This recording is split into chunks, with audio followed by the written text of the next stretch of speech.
that was dominating the devil. And coming back here with that flag, people were associating the devil with the dragon, so they started calling him Vlad Dracula, Vlad the devil, not for being a devil, but for fighting against the devil. So Vlad was born in Transylvania, Vlad the third son of Vlad the second, the devil.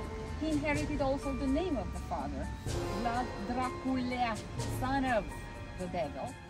When he was very, very little, he became familiar with the tradition of fighting against the Turkish Empire. Actually had to suffer because he was sent as a guarantee to Istanbul, guarantee of the peace. Separated from the family, so frustrated that he had to find something, a method, come up with the idea of the impalement.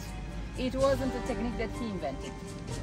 Some people in Asia were already using it, Germans were already using it, and since he was born in Transylvania, makes sense.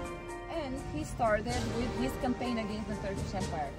For example, use new techniques. One of these techniques is studied in an US military academy. Tell me, West Point? Yeah.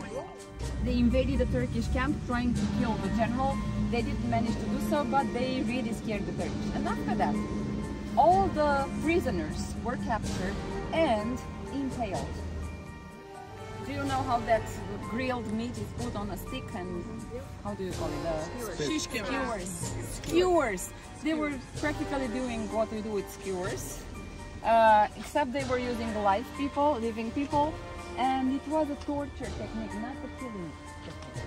People were lying on the ground, they would put a wooden stack, seizing the opportunity of natural holes that we have through the body, and with a particular attention to avoid any vital organ, liver, lungs, heart. So people were not supposed to die instantly. They were lifted, and then they would suffer for, I don't know, minutes, hours. It was rare to last there for days because there were plenty of crows eating them alive. Sweet dreams tonight. And Transylvania was the setting, the playground. Good idea. And this is how the novel was born. And I strongly recommend you to read the novel. It's a beautiful book. And see the movie. Half of it is the story of travel of Jonathan Harker, a realtor. A realtor from London. Okay, a real estate agent was doing business in Transylvania, looking for a count that had a beautiful castle in the woods. And so he travels first of all by train till Vienna, then by boat till Budapest, and from Budapest he takes a horse and carriage and travels to Transylvania till he meets the count. And of course the count attacks him during the night. He manages to escape, goes back to Britain and tries to find some solutions. He arranges some friends and they come back to Transylvania with holy water wooden crosses, planning to kill the vampire. I'm not going to reveal the end, so please read the book, it's really nice. Bram Stoker never set foot in Transylvania. He presented Transylvania as he was here. And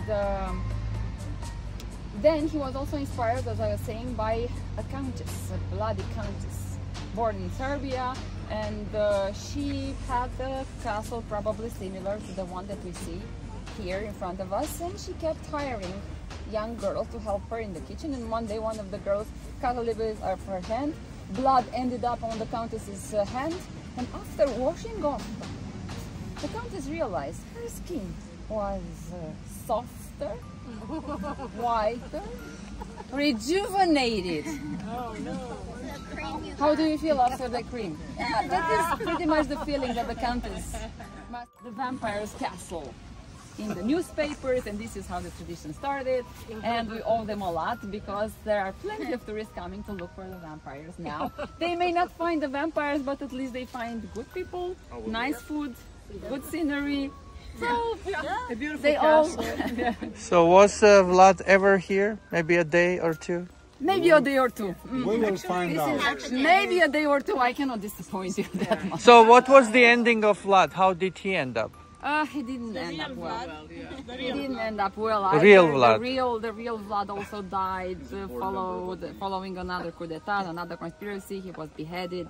We don't even know where he's buried. We have plenty of legends in Romania, but he's probably one of the most appreciated rulers.